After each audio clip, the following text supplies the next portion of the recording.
তো hello friends, আপোনালোকৰ কাৰণে লৈ আহিছো আৰু এটা নতুন ভিডিঅ'টো হ'ল যে যিসকলে চৰকাৰী ঘৰ লাভ কৰা নাই তেওঁলোকলৈ আহিছে অতিকৈ ভাল খবৰ। এতিয়া নতুন চৰকাৰ মোদী 3.0 মুঠ 3 কোটি জনতাক চৰকাৰী ঘৰ প্ৰদান কৰিব। আপোনালোকে যদি চৰকাৰী ঘৰ লাভ কৰা নাই তেতিয়াহ'লে অতি সোনকালে আবেদন কৰক। এতিয়া আবেদন প্ৰক্ৰিয়া আৰম্ভ হৈ গৈছে। আপোনালোকে কেনেকৈ আবেদন কৰিব সকলোখিনি মই এই ভিডিঅ'ত আপোনালোকক দেখুৱাই দিম। আপোনালোকে যদি এতিয়ালৈকে চৰকাৰী ঘৰ লাভ কৰা নাই তেতিয়াহ'লে এই ভিডিঅ'টো অতি মনোযোগেৰে চাই থাকিব। মই এই ভিডিঅ'ত আপোনালোকক দেখুৱাই দিম যে চৰকাৰী ঘৰৰ বাবে কেনেকৈ আবেদন কৰিব, কি ডকুমেণ্টৰ প্ৰয়োজন হ'ব, কি জমা দিব লাগিব, কেনেকৈ আবেদন কৰিব, সকলোখিনি প্ৰচেছ মই এই ভিডিঅ'ত আপোনালোকক দেখুৱাই দিম। আপোনালোকে অলপো স্কিপ নকৰাকৈ প্ৰথমৰ পৰা শেষলৈ চাই থাকিব। যদি আপোনালোকে এই ভিডিঅ'টো স্কিপ কৰি চায় তেতিয়াহ'লে আপোনালোকে বুজিব নোৱাৰিব যে চৰকাৰী ঘৰৰ বাবে কেনেকৈ আবেদন কৰিব লাগে, কেনেকৈ কি পৰিৱৰ্তন আহিছে, সকলোখিনি আপোনালোকে জানিব পাৰিব এই ভিডিঅ'ত। গতিকে স্কিপ নকৰাকৈ চাই থাকিব। আৰু এই চেনেলত যদি প্ৰথমবাৰ আহিছে তেতিয়াহ'লে অনুগ্ৰহ কৰি চেনেলটো ছাবস্ক্ৰাইব কৰি কাষত থকা বেল আইকনটো বজাই ৰাখিব আৰু এই ভিডিঅ'টো আপোনালোকে যিমান পাৰে শ্বেয়াৰ কৰি দিব যাতে এই ভিডিঅ'টো চাই সকলোৱে চৰকাৰী প্ৰধানমন্ত্ৰী আৱাস যোজনা গ্ৰামীণৰ বাবে আবেদন কৰিব পাৰে আৰু তেওঁলোকে একোখন চৰকাৰী ঘৰ লাভ কৰিব পাৰে। তেতিয়াহ'লে বলক পলম নকৰি ভিডিঅ'টো আৰম্ভ কৰোঁ। চৰকাৰী ঘৰৰ বাবে আবেদন কৰিবলৈ হ'লে আপোনালোকে অফলাইন আবেদন কৰিব লাগিব। চৰকাৰী ঘৰৰ বাবে অনলাইন আবেদন নহয়। আপোনালোকে যদি অনলাইন আবেদন কৰিব বিচাৰিছে তেতিয়াহ'লে অনলাইন আবেদন কৰিব নোৱাৰিব। আপোনালোকে কৰিব লাগিব অফলাইন আবেদন। আৰু অফলাইন আবেদন কৰিবলৈ হ'লে এই ফৰ্মৰ প্ৰয়োজন হ'ব। এই ফৰ্মখন আপোনালোকে ক'ত পাব মই ভিডিঅ'ৰ শেষত আপোনালোকক জনাই দিম। তাৰ আগত আপোনালোকে চাই লওক যে এই ফৰ্মখন আপোনালোকে কেনেকৈ ফিল আপ কৰিব। এই ফৰ্মৰ প্ৰথমতে দিয়া আছে name of head of the family. যিজনৰ বাবে আপোনালোকে আবেদন কৰিব তেওঁৰ নামটো ইয়াত লিখিব লাগিব। তাৰপিছত দিয়া আছে জেণ্ডাৰ। যিজনৰ বাবে আবেদন কৰিব তেওঁ মেল নে ফিমেল এইটো ইয়াত দিব লাগিব। তাৰপিছত যিজনৰ বাবে আবেদন কৰিব তেওঁৰ ফাদাৰৰ নামটো ইয়াত লিখিব লাগিব। তাৰপিছত আছে এজ। যিজনৰ আবেদন কৰিব যিজনৰ নাম আপোনালোকে ইয়াত দিব তেওঁৰ এজটো কিমান আছে এইটো ইয়াত দিব লাগিব। 5 নম্বৰত দিয়া আছে আপোনাৰ এড্ৰেছটো ইয়াত দিব লাগিব। প্ৰথম আছে হাউচ নম্বৰ, তাৰপিছত আছে ৱাৰ্ড নম্বৰটো ইয়াত দিব লাগিব। তাৰপিছত দিব লাগিব চিটি, আপোনাৰ চিটি কোনটো হয় এইটো ইয়াত দিব লাগিব। তাৰপিছত আছে মোবাইল নম্বৰ। এইকেইটা আপোনালোকে এড্ৰেছ হিচাপত ইয়াত আপোনালোকে দিব লাগিব।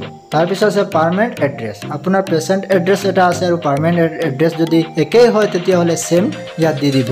যদি আপোনাৰ প্ৰেজেণ্ট এড্ৰেছ আৰু পাৰ্মানেণ্ট এড্ৰেছ যদি ছেম হয় তেতিয়াহ'লে ছেম দি দিব, ইয়াত একো প্ৰব্লেম নহ'ব। তাৰপিছত 7 নম্বৰ আছে এতিয়া আপোনালোকে দিব লাগিব আইডি প্ৰুফ। আইডি প্ৰুফ হিচাপত আপোনাৰ ভোটাৰ আইডি এইটো আইডি কাৰ্ডৰ নাম্বাৰ যোনটো হয় এইটো ইয়াত দিব লাগিব। তাৰপিছত 8 নম্বৰত আছে age of the family member. আপোনাৰ ফেমিলি মেম্বাৰত কিমানজন মানুহ আছে আৰু এজ কিমান আছে এইটো আপোনালোকে ইয়াত দিব লাগিব। প্ৰথম দিব লাগিব ৰিলেশ্যনশ্বিপ, তাৰপিছত জেণ্ডাৰ, তাৰপিছত এজ, তাৰপিছত ভোটাৰ আইডি নাম্বাৰ। আপোনাৰ ফেমিলিত যিমানজন মানুহ আছে তেওঁৰ সকলোৰ ইয়াত নাম দিব লাগিব। তাৰপিছত ৰিলেশ্যনশ্বিপটো দিব লাগিব। তাৰপিছত জেণ্ডাৰ, এজ আৰু ভোটাৰ আইডি নাম্বাৰটো ইয়াত দিব লাগিব। তাৰপিছত আছে 9 নম্বৰ আছে ৰিলিজন। আপুনি কি হয় ৰিলিজন এইটো ইয়াত দিব লাগিব। তাৰপিছত আছে কাষ্টটো আপোনাৰ কোনটো হয় ST OSC যি হয় এইটো ইয়াত দিব লাগিব।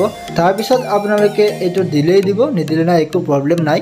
তাৰপিছত আপোনালোকে দিব লাগিব 12 নম্বৰত আপুনি যদি মেৰিড হয় তেতিয়াহ'লে মেৰিড দিব আৰু আনমেৰিড হ'লে আপোনালোকে আনমেৰিডটো দিব। তাৰপিছত আপোনালোকে দিব লাগিব অনাৰশ্বিপ। আপুনি যদি যোনটো এতিয়া ঘৰত আছে এইটো আপোনাৰ ৰেণ্টেল হয় নে নিজা ঘৰ হয় এইটো আপোনালোকে ইয়াত দিব লাগিব।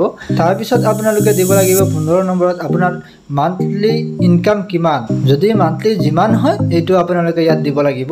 এভাৰেজ আপোনাৰ মান্থলি ইনকাম কিমান টকা হয় এইটো আপোনালোকে ইয়াত লিখিব লাগিব। তাৰপিছত আপোনালোকে নিজৰ ছিগনেচাৰটো ইয়াত দিব। হাউচ হোল্ডাৰ যিজন আছে এইজনৰ ইয়াত ছিগনেচাৰটো ল'ব। ছিগনেচাৰটো লোৱাৰ পিছত আপোনাৰ ভোটাৰ আইডি আৰু আপোনাৰ আধাৰ কাৰ্ড আৰু আপোনাৰ বেংক একাউণ্ট এই তিনিটা আপোনালোকে জেৰক্স কপি এখন এটাচ কৰি আপোনালোকে আপোনাৰ নিজৰ পঞ্চায়ত অফিচত নি জমা দিব লাগিব। তাৰপিছত আপোনালোকক এটা জিঅ' টেগিং হ'ব। জিঅ' টেগিং হোৱাৰ পিছত আপোনালোকৰ চৰকাৰী ঘৰ এখন আহিব।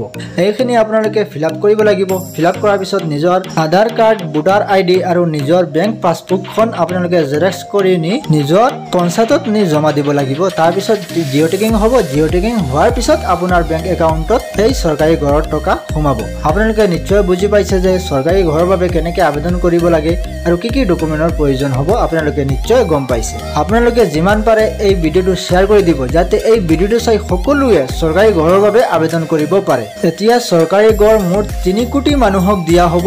যিসকলে চৰকাৰী ঘৰ লাভ কৰা নাই গৰীব দুখীয়া মানুহে তেওঁলোকে এই 3 কোটিৰ ভিতৰত যদি সোমাই যায় তেতিয়াহ'লে চৰকাৰী ঘৰ তেওঁলোকে লাভ কৰিব। আপোনালোকে এই ফৰ্মখন যিমান সোনকালে পাৰে আপোনালোকে ফৰ্মখন ফিল আপ কৰি আপোনালোকে নি জমা দিয়ক। এই ফৰ্মখন মই ভিডিঅ'ৰ ডেছক্ৰিপশ্যনত দি থম, আপোনালোকে তাৰ পৰা আপোনালোকে ডাউনলোড কৰি ল'ব। ডাউনলোড কৰাৰ পিছত আপোনালোকে নিজে ফিল আপ কৰি নি জমা দিব নিজৰ পঞ্চায়ত অফিচত। আপোনালোকে নিশ্চয় বুজি পাইছে যে এই ফৰ্মখন ক'ত পাব। আপোনালোকে এই ভিডিঅ'ৰ ডেছক্ৰিপশ্যনত এই ফৰ্মখন পাব।